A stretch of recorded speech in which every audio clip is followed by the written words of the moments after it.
So I struggle with the term drug because it just brings so much baggage with it. And medicine does as well. Drug, we all have the Just Say No campaigns, and this is your mind on drugs, and it's going to fry your brains and all that stuff. And we don't talk enough in our culture, but caffeine's a drug, or alcohol's a drug, or tobacco's a drug. These are all drugs. And the difference between a drug and a medicine is often dose that you can yourself with Tylenol. When I talk about them in terms of either the medical model or the spiritual model, those are medicines. All right, welcome back to the Better Human podcast. Today, we've got an amazing guest, Matt Zemon, and we are going to have an awesome conversation about psychedelics. In fact, to the audience, this is something that you've also expressed interest in, and we're going to get the ins and the outs and the do's and the don'ts and what it is and what it isn't when it comes down to psychedelics and the medicine side of it and where it helps us grow. So, Matt, welcome to the show, my man. Greg, thanks for having me. Appreciate it.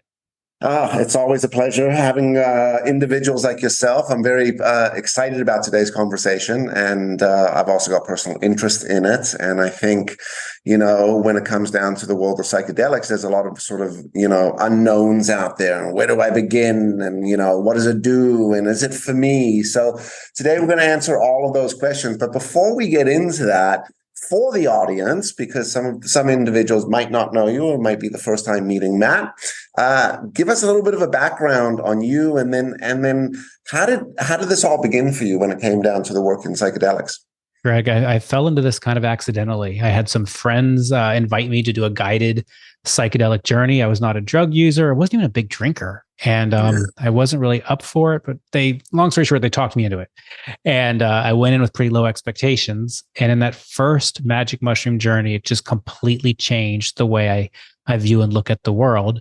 I ended up going back to school to get a master's in psychology and neuroscience, focused on the power of psychedelics, and have also then traveled around and experienced different types of facilitators, different types of psychedelics, before writing a book, Psychedelics for Everyone, and a preparation integration journal beyond the trip, and then working in the religious context with a church group up here in North Carolina.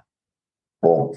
So we're going to come back to your book, but it's a great book for anyone that's looking to as you said, start, but more importantly, integration journal, which most people don't realize.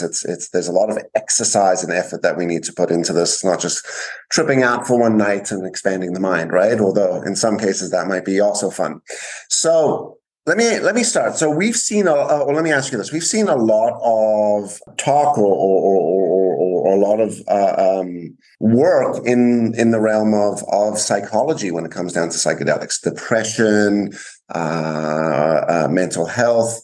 Can you talk to us a little bit about that on, if someone is, for example, challenged when it comes down to mental health, anxiety, depression, are psychedelics something that they should look into, and how does it maybe help? Yeah, I think there are really three different ways people meet their psychedelics. Some want to do it in a medical model. So they want to be diagnosed with having depression or anxiety or OCD, eating disorders, substance use challenges, behavioral challenges, you name it. They want to have a doctor work with them, get them a psychedelic. Right now, the only legal option is ketamine, and go through kind of a medical model. We should see MDMA legalized next year. We should see psilocybin a couple years after. Others want to meet it more in a spiritual context, but still might have depression or anxiety or any of those items. But they're looking for more of a spiritual leader, or more to go and do the work themselves, an internal journey. And a lot of them travel down to places like Costa Rica, Jamaica, the Netherlands. There's a couple hundred psychedelic churches in America. So there's lots of different ways people meet these psychedelic underground world. And really the process is very similar in terms of the questions and that you would ask, whether it's a above ground medical or a underground spiritual. Right. And then as far as psychedelics, I mean, maybe it's too broad of a question, but how do they work and why do they work? If someone is going through this type of exercise, what is it about psychedelics that allow us to go through this type of healing? Yeah, so there are different signatures for different psychedelics, but let's keep it high level. So what happens in a psychedelic? And many times it's going to quiet down your default mode network. So that's that inner narrator that's constantly saying you're not good enough, you need to do more. you're bad, those types of voices that we constantly are repeating to ourselves. So it quiets that down. The second thing it does is it allows neurons to fire together that don't normally fire together. Maybe they fired together years ago, but as we got older, we started getting into repetitive thinking patterns, Right. and we've kind of trimmed down the neurons that fire. Well, you take a psychedelic, and all of a sudden your brain is lit up again, and it allows you to start thinking in ways that are different than you were thinking before you took the medicine. Sorry, so does it actually allow to create new neurological connections and pathways? It does. It also creates new pathways and also creates new neurons and continues after the psychedelic leaves the system. It's pretty remarkable medicine. And then the third thing it does is it allows us to feel connected, and it can feel connected to each other and can feel connected to some type of higher power. And again, all of this, when taken together, helps people then have a glimpse of, oh, okay, I remember how I used to feel. I remember I did not always think about things the same way. Or in some cases, you can look back at different traumas, remove shame, blame, and guilt, and say, oh, okay, I can see my role in that. I can see what I did in this process. I can heal from this experience and I can move on. To be clear, I don't believe psychedelics are a cure for anything. I think they're a catalyst for change. And I think that the time when you're taking the medicine is a glimpse into what's possible that then leads to the behavioral change that happens afterwards when people work with people like you, and they work with great coaches, they work with great therapists. That's what happens after the psychedelic. That's the integration process you were talking about before. Yeah, I mean, you often hear people coming back. They've gone to the retreat, they did ayahuasca, they did a mushroom journey, and they've got a whole new perspective. Their life has completely changed. They've been opened up to areas, and you see a slipper with that afterwards, right? Because the work is not continued. So I like the fact that you said, like, hey, it's not the answer. I'm just going to paraphrase. It's not the ultimate answer, but it's part of the tool and the work that you do, which allows that strengthening and allows that growth and allows that healing. So let's walk through the different levels of psychedelics. So we got mushrooms, we got all the way up to ayahuasca. Obviously there's different psychedelics for different types of treatments and healing. Can you walk us through the charts and tell us sort of, what would be used for what, for example? I think I'd probably start with ketamine. I mean, that's legal in all 50 states. You can go to a doctor, you can go into a clinic and have it through an IV, an intramuscular injection, a nasal spray, even a sublingual lozenge. People even get ketamine prescribed via telehealth. That is oftentimes used for depression and anxiety here in the States. Can it be used on other things? Absolutely. But those are kind of the two main uses for it. It works in the glutamate system, so you can actually take ketamine even if you're on an SSRI or an antidepressant. It has a very low side effect profile, and it's a 40-minute to 1 hour journey. So it's a short experience. So I kind of say for many people that's an entryway here in the States. Yeah, and what is that experience? I mean, if we were to describe it, can you describe what kind of experience one goes through on ketamine? Yeah, I mean, technically it's a dissociative anesthetic and not a classic psychedelic. So what does that mean? It means you can move your legs and your arms, you just don't want to. You're feeling disassociated from your body. They talk about this thing called the K-hole, where you've taken this thing and you kind of drop almost like an amusement car ride into this lower cavern where then different vignettes and scenes and things happen. Right. It can be very emotional, depending on again what you're working on that day. But again, it's short. It's not it's a little bit different. Then I would say the next entryway that's common for most people would be psilocybin. It's easily accessible, grows in every continent except Antarctica. And it's that's more of the interconnectedness of things and more of the understanding of the earth. People say you can feel the earth breathing. You get connected to nature.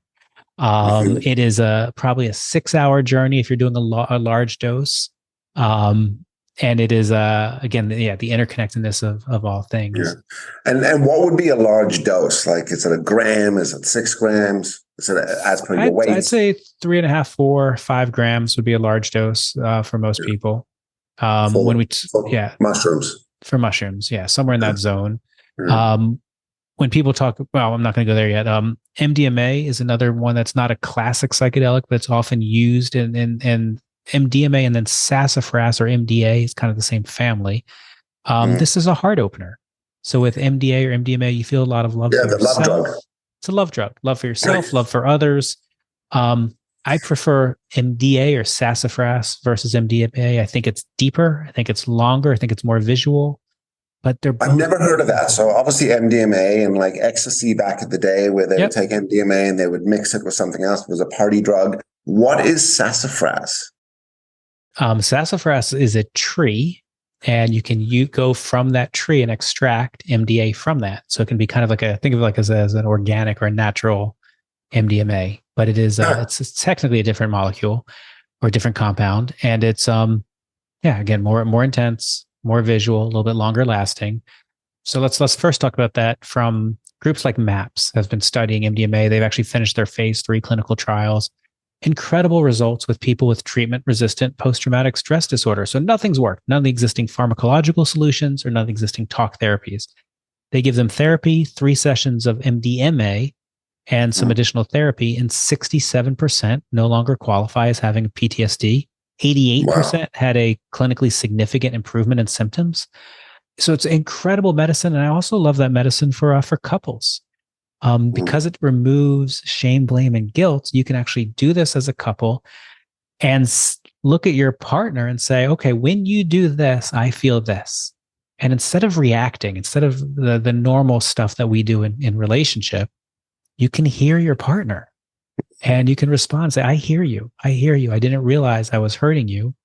I don't want to hurt you. I love you. And I won't do that anymore.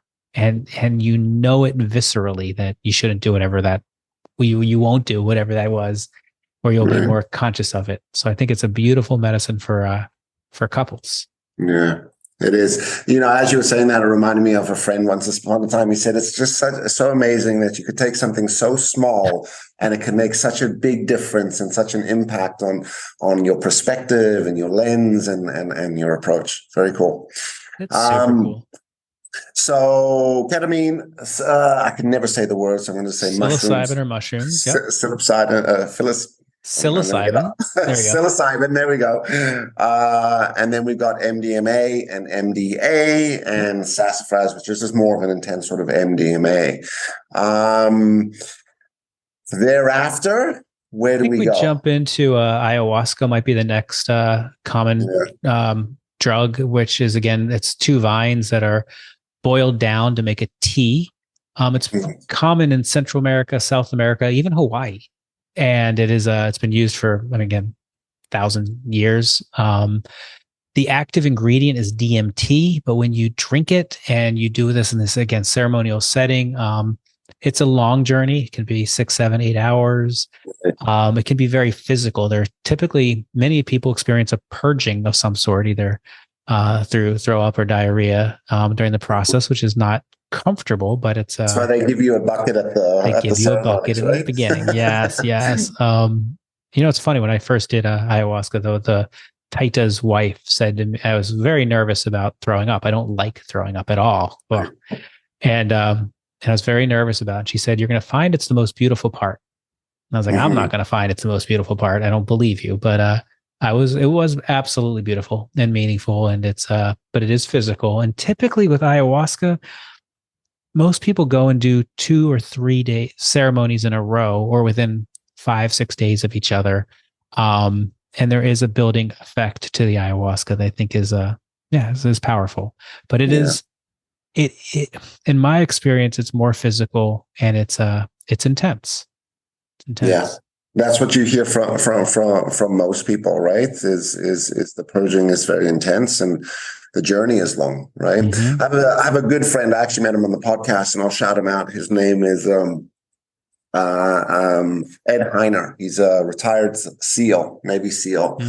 And, obviously, spent a long time in his career, and the after effect of this was PTSD. And he is a big fan and promoter of psychedelics and how they contribute to healing and resolving PTSD. And he was telling me the story, and the story goes that it was through the SEALs.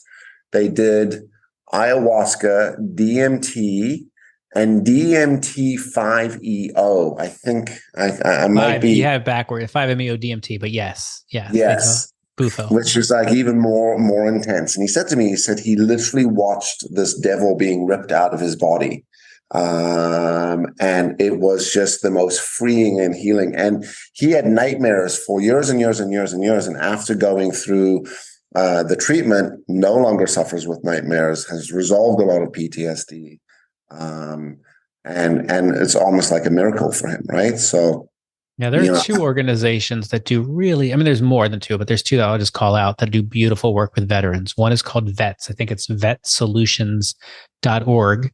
And that's Marcus and Amber Capone's nonprofit. And then there's Heroic Hearts Project, which is Jesse Gould's project. And they, both of them work with veterans with psychedelics. They raise money for them constantly. And they're trying to find an alternative way to heal, because the amount of veterans killing themselves every day, taking their own lives. And it's inexcusable that we don't have a better solution for them than we do. Yeah. Now, what I totally agree, and as you said, there's a lot of things coming in to be approved, right? MDMA is going to be approved, as you said, soon. So it's amazing that this work is being done. So continuing from ayahuasca, so is that the pinnacle, or as we said, like DMT and what's next after that? And is it even accessible to the everyday person? So I think there's two more that we should talk about. I mean, you can smoke DMT, but we kind of just covered DMT with ayahuasca. I think the next one to talk about would be ibogaine. What sets ibogaine apart from the other psychedelics is really two things. One, it is actually physically dangerous. There is you can have cardiac events. It's something that if you're thinking about doing, I would definitely make sure you are well supported with a very seasoned practitioner for ibogaine. But what also sets it apart is it works incredibly well for people with opioid addictions. So heroin specifically. There's a beautiful film which Gabor Mate is in. I think it's called Dosed, out of Canada, that really talks about ibogaine. It comes from iboga, which is used primarily with this the specific tribe in Africa. But ibogaine is incredible for opioids. And then the last one you touched on a minute ago that I think is just incredible, especially in a spiritual setting, is a 5-MeO DMT, or the venom of the Bufo alvarius toad. Yeah. And again, you're smoking it. So Michael Pollan talks about it in his book as a rocket ship. It's a 10 to 20 minute experience. But I don't know of a stronger psychedelic. In many of these other medicines, maybe you have an ego death. Maybe you have periods of time where you're completely, the medicine's driving all of it. When you take the toad or 5-MeO DMT, there's no more you, there's no more location, there's no more time. There's just you in the universe. And it's we talk about as a private conversation with your higher power. It's absolutely a beautiful, beautiful medicine. But again, super powerful and not for everybody. None of these are for everybody, by the way. My book, I joke, is called Psychedelics for Everyone, but I don't mean everybody should take a psychedelic. I want people to read the book and decide whether they should take it, whether it's for someone that they love, or whether it just changes the way they vote and they think and they talk about this. But there's definitely people who are taking prescriptions that don't interact well with some of these medicines, or that have a schizophrenic or other type of background that doesn't make them good candidates, and just tread carefully. These are all super, super powerful medicines. Yeah, psychedelics was once described to me like this, which is psychedelics is like getting in a boat and drifting out on the lake or the ocean. Let's use the ocean as the analogy. And if you're not careful, if you take too many, you drift too far. The further you drift, the harder it is to come back. And you see it. Did you ever see, there was a movie on, I want to say Netflix, I think it was called Fried, which was about this Israeli kid, because what happens in Israel after the army is you want to go party. So where do you go party? You go party in India. You go to Goa, right? Heavy, intense acid, which is like super, super, super strong. Right. Or you go to Thailand, or a little bit of both. Right. And the joke about that is Thailand, drugs are illegal. Right. So you're putting yourself in like a very serious situation. And in Goa, you're in the middle of the mountains. Anyway, this one kid, he tripped out too hard. Like he fried himself. and he ended up, it's a whole documentary about him and how the family had to go get him, and he was building this village. Anyway, I've looked for the movie. I want to say it's called Fried, but I could be very wrong. So let's go there. Acid, because we haven't spoken about that. Acid. You think about sort of the 60s, right? And acid trip. Where does acid sit in the spectrum that we just went through? Acid is in many ways similar to psilocybin or magic mushrooms. I find it to be a little bit more sterile. It can be a longer trip for me than mushrooms. It could be a more we're talking about a signature so it feels a little more technical than the psilocybin, which feels very earthy to me, or more galactic with the LSD. But yeah, that's kind of right in there. I think it's similar to psilocybin. I want to jump back though just for a second. You talked about Israel in film. Did you see Trip of Compassion? No, I did not. Let me write this down. That's a beautiful documentary with victims of, because Israel has so many people with PTSD. Yeah. So they went and documented victims of PTSD. I believe one was a soldier, one was maybe an ambulance driver, and I think one was a sexual assault. And then they gave them MDMA sessions and filmed it. And it's just beautiful. And I think the work they're doing in Israel with psychedelics is wonderful. And it seems like what happens here is going to happen there in terms of legalization and same path. Very cool. This might sound like a silly question, and you mentioned psilocybin and magic mushrooms. Mm-hmm. Isn't psilocybin mushrooms? It is. Yeah. I bring them to people. Some of your audience might not know that's the same. It's psilocybin's the active ingredient in the mushrooms. In the magic mushrooms. Yeah. That when you consume it, that's what you're activating. Yeah. And with magic mushrooms, are there like different varieties of magic mushrooms, or magic mushrooms are magic mushrooms? As a matter of sort of, huge varieties. Yeah. So the most commonly people are talking about golden teachers. That's kind of the common strain, but there's all sorts of different strains, and the strains have different potencies. So it's something again to be aware of. So I'll give you the difference. Kind of the highest, or one of the highest magic mushrooms is the one called penis envy, or PE, and that is almost 1.5 to 2 times the potency of a golden teacher. So if you took 4 grams of golden teacher and had a big journey, and you did 4 grams of PE, it might be a significant journey. Yeah. Yeah. I told you I picked up some mushrooms earlier. If I showed them to you now, would you be able to tell me what they are? I am not. That is not my skill set. But hopefully, whoever picked them up front, foraging through mushrooms and be like, "Oh, there's the golden lion, and there's this one." Right. So obviously in Costa Rica, retreats are everywhere, quite common down here, right? What advice would you give someone if this was like their first time really sort of getting, taking the trip, no pun intended, but, they're interested in doing it? Are there sort of questions to ask? Are there things to watch out for? It's almost like, here's the rules to doing drugs. Number 1, don't do drugs. Number 2, if you do drugs, do them with a friend that's done the drugs before, so they could at least be some sort of governance and guide through there, right? Make sure you got the good music, the good environment. So, when it comes down to giving someone advice, what would you tell them to think about getting into this? Yeah, so there are definitely questions I would ask, and whether you're questioning the retreat organizer in Costa Rica or your ketamine doctor, it's kind of the same questions. The questions are you going to do a medical intake and make sure that whatever you're going to give me, I'm okay with? Mm-hmm. What are the rules on which we're going to interact with each other here? Is there going to be touching? Are we going to have lights on, lights off? Or are you going to be conversing during this? Are we all in our own space?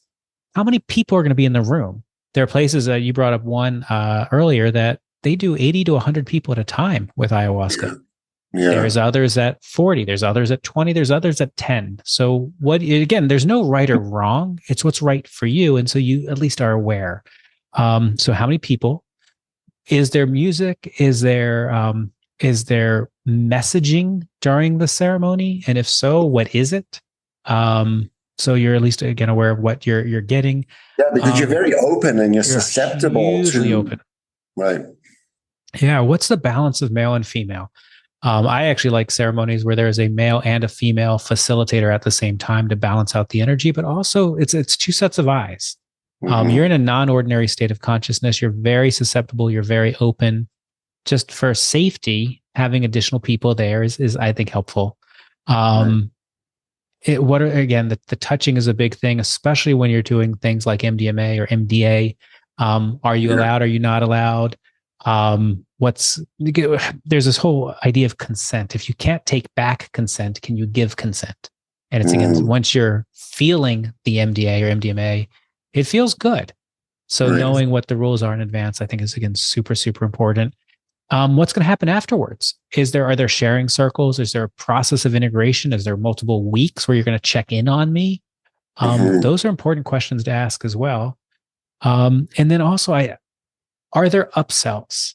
There are certain retreat centers that, when you're still in the medicine or the day after the medicine, might say, "Oh, and by the way, we have an integration package for $5,000." I like ceremonies that say, "No, we don't have any sales or any donations for at least 2 weeks or 4 weeks following the ceremony. Nobody's asking for your money while you're still feeling the Yeah. medicine. And then if you still feel like donating, you still feel like buying, then buy it in 2 weeks or 4 weeks." But to Hmm. ask during that initial period, I think, is wrong. Yeah, those are great questions. You keep using the wording medicine. I've noticed that throughout today's conversation. Is it simple to say that it's medicine when it's in a structured, organized, controlled delivery versus someone just taking it by themselves, for example, at a club? Like, is that how we separate the definition between medicine and drug? So I struggle with the term drug because it just brings so much baggage with it. And medicine does as well. But drug, we Right. all have the Just Say No campaigns, and this is your mind on drugs, and it's going to fry Right. your brains and all that stuff. And we don't talk enough in our culture about, but caffeine's a drug, or Right. alcohol's a drug, or tobacco's a drug. These are all drugs. And the difference between a drug and a medicine is often dose, that you can kill yourself with Tylenol. Right. Again, if you take enough of it, there isn't a lethal dose of psilocybin, as far as I know. Um, Yeah, there isn't like so there's so not. there. Yeah, yeah, Yeah, it's amazing. But so, yes, are they drugs? Yes. When I talk about them in terms of either the medical model or the spiritual model, those are medicines. They were the difference back in the day, and actually, you see this in Costa Rica. There, in the indigenous community, the difference between a healer, a doctor, and a spiritual leader is they're one role. In right, Western society, we have carved out those to be two different people: the doctors, who are, quote, pure science, and whatever science means at that time, and the correct. spiritual healers, who are dealing more with the emotional and the dying process. Yeah, I actually believe we need a reconciliation between those, because psychedelics play in both spaces. And if we were to say, "Hey, this should only belong to the spiritual people," well, I could get why people would say, "Well, wait a minute, they don't have the latest knowledge of what works in my brain and my body to keep me safe." But if conversely, right. if we say this should belong to the doctors, they don't know how to work in the spiritual planes in which these psychedelics take us to. So how do we get best practices from both sides to keep people safe and to allow them to do not just a biochemical reaction, but a biochemical, psychosocial, spiritual reaction? Hmm. Wow, well said. Well said. I want to come back to something that you said earlier. You used the term ego death. What Mm-hmm. is that? Ego death is when you literally lose, you think you died. You think the you is gone. And Mhm. that can happen with really any of these medicines. And it can be a pretty emotional experience when you think you're not coming back. You had your life, you've moved on into this other space. Um, and it can be a very, very freeing experience. Whereas, okay, wait a minute, I can see what another space could be beyond my physical body. Um, so sometimes people who are chasing experiences or chasing the ego death, they want that feeling of what it feels like to emerge. I It's like think a rebirth. it's like a rebirth, because then when you come back from that, you have that memory of, oh, I remembered what it felt like to die. I Yeah, remembered what it felt like to be in this other plane. And maybe there are things in my life that I don't want to do this way in case it is time to die tomorrow or soon. I want to change some things. yeah, And then again, part of the best practice is no major life decisions for a few weeks following a medicine. if it's the right decision, it'll be there in a few weeks. Just slow down a little bit coming out of the medicine. But yeah, the ego death is beautiful, and it's a great reminder of, like, and this is our human life. So I believe we're spiritual people, spiritual creatures having a human experience. The ego death lets us take a step away from the human experience. You just answered the question for me, which was, I had a friend come down to Costa Rica. She went off and did ayahuasca retreat. And she called me afterwards and she was like rebirth, like reborn. And she was trying to explain, and that's the funny thing, right? How do you explain this to someone afterwards, right? And I was keeping up with her.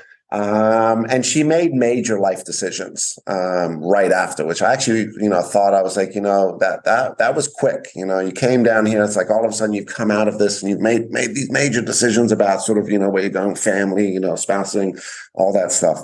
But it explains what she went through, which was the ego death, right? And for her, it was extremely liberating. It was like for the first time in her life, she was like now able to be in control and like move forward in the direction that she wanted to go through. So very cool. Very cool. Yeah, there's definitely a power to remembering that you are enough. I mean, you talk about making humans better. I talk about remembering that you are great right now. There are things that can change, but you are worthy of love. You are beautiful. You are wise. And the question then is, how do you spend your time moving forward? And we take away all this. I certainly spent a lot of time living somebody else's life, trying to please people who weren't me. And I think it's powerful. This technology unlocks that way of looking at the world. That I then, again, with a great coach, with a great therapist, or with some structure, you can really make huge progress stepping forward. So I want to ask you about microdosing and just sort of the process for that. But before we go there, age. I mean, thinking about sort of the developments or the development of the brain up until sort of the age of 25. Is there like a minimum age? Like, 21, you could, you're old enough to buy alcohol and vote, you can do this. So, and then maybe in your experience, what has been the youngest age group that you've experienced going through this? So, Greg, it's a really interesting question, because here in the States, our researchers kind of try to take as narrow of it's hard enough to research psychedelics. So they're taking as narrow of a band as possible. So they're taking adults. They are taking people who don't have any history of mental illness within 1 degree of separation. That's a very narrow range. So there isn't a lot of research that says, or any research that says on 16-year-olds, this is what happens with psychedelics. So what I tend to say when I'm asked this question is, well, in indigenous cultures, people have been taking ayahuasca and psilocybin and mescaline for millennia. And they wouldn't, I don't think they would keep doing that if there were substantial problems on the other side of it. Yeah.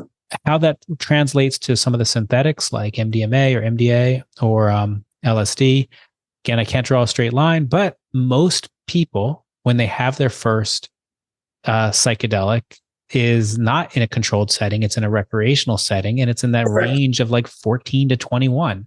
Yeah. So millions and millions of people have taken psychedelics in that zone, just like millions and millions of people have drunk beer in that zone, and they've emerged. I have been in ceremonies where certainly 18-year-olds, trying to think, maybe even 16 or 17 that I've seen in ceremonies that I've journeyed to. And then I'll say one more thing on this. In the some of the indigenous experiences that I've done, it's been beautiful to watch the children of the medicine people and the people partaking who are there and not participating. They're just there, witnessing, playing. It's a beautiful energy to bring into ceremony, even if they don't participate themselves. Super cool. You're right. I was 16, I think, the first time I did mushrooms. Also in a very ceremonious type of environment, a few friends, the right music, the right posters to stare at. But was this back in South Africa? No, this was in Canada. In Canada, okay. Canada. Yeah. So I moved to Canada when I was 10. Okay. So, and That was it. But to that point, my experience out of all the medicine, I found that it was the mushrooms or psilocybin that was called the most effective or the easiest or I leaned into the most. I found it to the others I wasn't too into for different reasons. As you described, acid, it's more sort of technical or hard versus mushrooms or psilocybin is more earthy, and you're grounded and you're connected and your mind is expanded, and the universe sometimes makes a little more sense. So we hear about microdosing. Right? Microdosing has become very sort of popular. What is microdosing? How do I do it? How often do I do it? Let's start with those three questions. And so microdosing is when you take a 10th to a 20th of a macrodose. So I'll use mushrooms. If maybe you're taking 0.15 or 0.25 of a gram, even 0.5 of a gram would be in the microdose zone for some people. When you're microdosing correctly when it's either subperceptual, i.e. you don't feel it at all, or subintoxicating. You feel it a little bit, but you can still go on with the day. I like, that's a Paul Stamets term, is the subintoxicating. I kind of like that because there's that little zone. When people talk about microdosing, for the most part, they're talking about microdosing mushrooms or microdosing LSD. Yeah. Are there other things you can microdose? Absolutely. But those are the two most common ones. And I think mushrooms is more common because they're just easier to get. They grow everywhere. And people can grind them up and put it into capsules. What a lot of people do is they'll either grow them themselves, because you can in the States, you can buy the spores and you can buy the grow kits, and then 1 + 1 makes 2. Or they have someone they know who can deliver a bag of mushrooms to them. And then they typically will use a coffee grinder and grind them up. Pro tip, don't lift up the cap until you've let it sit for about an hour, or else there's a lot of inhalation that occurs. There's mushrooms everywhere. And then they use one of these pill makers where you put in the bottoms, and you kind of drop it on, scrape, tap down, and then a jewelry scale to measure the weight. Because what might be a microdose for me might not be the same weight for you, or the microdose of one strain versus another. So once you kind of you try a few different types. I'm using example. Someone tries Golden Teacher and 0.15 works for them. Great. Then make a bunch of 0.15 Golden Teachers and in 30 minutes or an hour, you can make enough for a year. Yeah, right. And that's you use just a digital scale for, right? So you take a little jeweler scale, yeah, and then you just weigh it with the capsule on it, and that becomes your 0. And then you fill the capsule, and then you have an idea of when they're in the pill maker, you're kind of doing you're tapping it down. So you fill it up and then you tap it down, and okay, for this weight, it's 3 tap downs, and it's close enough. And then when do you do it? There's 2 different theories on this. Dr. James Fadiman says, take it on day 1, don't take it on day 2, leaves your body on day 3, take it again on day 4. And you repeat that process for 4 weeks. You take a couple weeks off.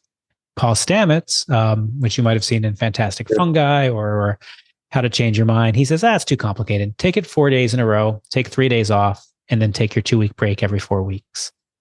Both processes work. And then I guess Stamets does one more thing that I think is super interesting.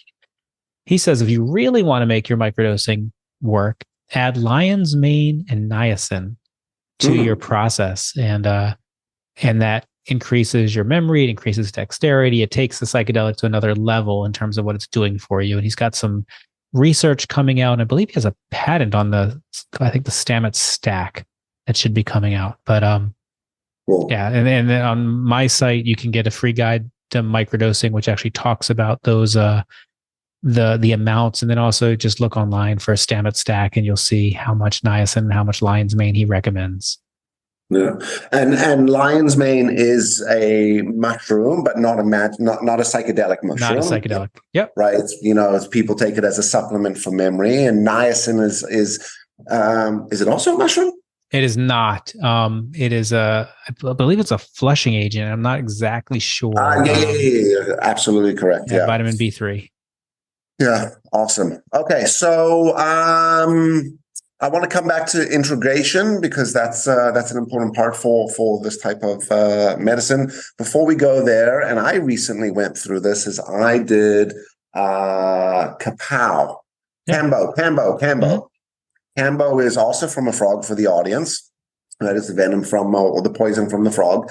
And what they did was they burn holes in your skin just very lightly, and they dab. They give you dots, and you purge and purge and purge, right? But you don't necessarily. There's not a psychedelic component to it. Am I correct on that? That's my understanding. Yeah, I've actually not taken that particular medicine. Yeah, I truthfully, I didn't love it. Like, it was, the first time was okay. The second time was super, super intense. And the concept is if you're trying to sort of, like, for example, quit smoking, you're trying to sort of make a change, this is the thing that allows you to do so. And what about cacao? Have you ever heard of cacao? Of course. Yeah. And cacao, again, effectively a chocolate ceremony and a beautiful, beautiful medicine. Cacao, tobacco, hape or rape are all used kind of within the ceremony in many times. And it's again, not a psychedelic, but beautiful ceremonial medicine. Cool. So people were maybe sort of a little hesitant on the psychedelics. That might be something that they could sort of get into as a sort of low bar of entry, right? To sort of test the waters. The other low bar of entry is holotropic breathwork. So this is a holotropic breathwork was developed by Dr. Stan Grof. When psychedelics were made illegal, he moved his work from the psychedelic realm to holotropic. And what's amazing about this type of breath work is with no medicine, in about 15 minutes, you can put yourself into a non-ordinary state of consciousness. Super intense. When they do it, you're in that state for 2.5 hours. So if you're trying to avoid the medicine or the drug, holotropic breath work is another entryway that you might find interesting.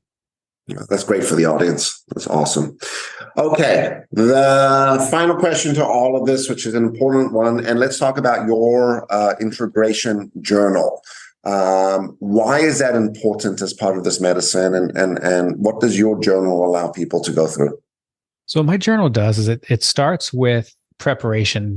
Have you thought through your intentions? Why are you choosing psychedelics now? What's coming up for you? And then also, what are your resources? Who are you going to be able on the backside of this to talk to about this program, whatever it is that you've chosen to do?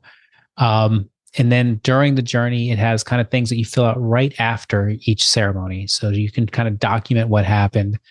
So you capture while it's fresh, and then it takes you through 4 weeks of different exercises. That range from what's coming up for you, how do you want to shift your life, how are you feeling about these different things, and then also things like gratitude journal, tying in the science and the positive psychology into it, and just trying to retrain your mind and focus on the positive. Integration is I think where it's all at. I mean, yes, you have to surrender and find your way to the medicine to use the technology, but then whether you're doing it by yourself or you're working with a trusted coach or a trusted therapist, it's okay, now that you've seen all this that you've seen, what are you going to do about it? What are you going to do with it? It's slowing that. So it's telling your friend, okay, wait, you can make all those changes. Just give it a couple of weeks to make sure that these are the right changes, that this is how you want to interpret this message. I'm not telling you how to interpret it, but just give it a couple of weeks, sit with it. But then also, okay, you told me back then that you wanted to spend more time with your wife and kids, and that you realize how important that is. Are you spending more time with your wife and kids? And how do you shift that? You said you wanted to curb your alcohol use. Have you curbed your alcohol use? How are you shifting that? So it's, again, it's taking what's very visceral in the body and documenting it, and then working on it through time. Or these things came up with you about your relationship with, name the person.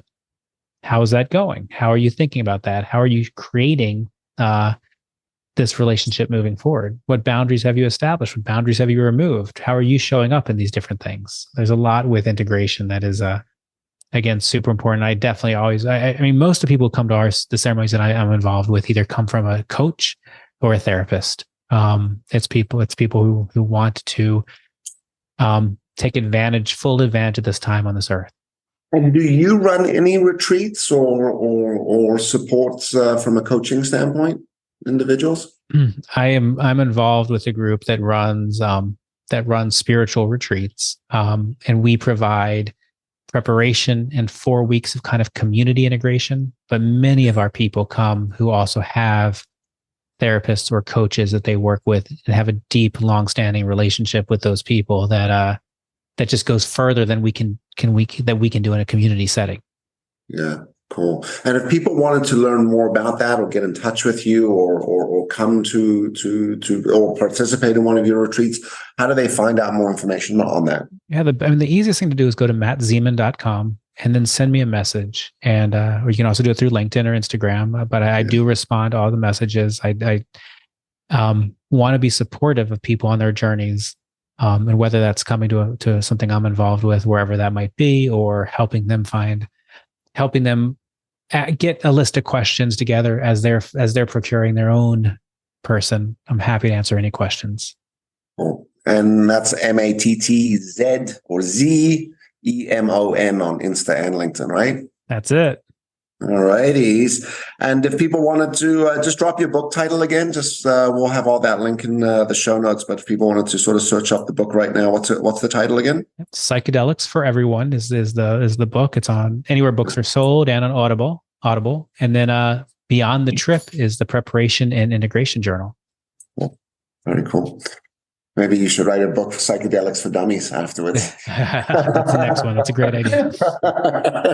Right. This is for everyone, and this is for the dummy ones. All right. Amazing. All right. At the end of the episode, we come to an important question, which is, what do you think we could all do to be better humans tomorrow? It's remember that we are enough today, and to look at the world as through the abundance lens of there is plenty for everyone. I don't have to be so guarded over making sure I get mine. And then seeing how we are all interconnected. There is no division. We might be different, having different experiences, but we are all nature. We are all connected. This isn't the outside and the inside. It's all nature. Amazing. What a great answer. All right, to the audience, go and check out Matt Zemon. Check out his book. Check out the journal. Definitely a dude that you want to reach out to if you're interested in participating in a retreat. This was a super interesting conversation for me personally, and I think the audience as well. Very cool. I mean, what an amazing world that people have access to, and with the right guidance and with the right medicine, the healing and the openness and what you can achieve. And we're living in a world of like stress and mental health challenges and anxiety and depression and disconnected relationships. And there's been, as you described, a medicine that's been around for millennia, that's been used around the world from some of the wisest, most traditional communities and tribes. And it's something that we should lean into. Very cool. Very cool. Matt, thank you for taking the time today, my man. Greg, thank you. I appreciate what you're doing. I appreciate you bringing this topic on for your audience. You're definitely making humans better humans, and I appreciate it. Well, I appreciate you. We're going to get you a hat after this. There we go. Right, hang out for a little bit, Matt. We're going to wrap afterwards. But to the audience, if you like today's episode, don't forget to like it. Don't forget to subscribe. Don't forget to share. Stay happy. Stay healthy. Try some psychedelics and some medicine, maybe with a little bit of microdosing. And we will see you next week.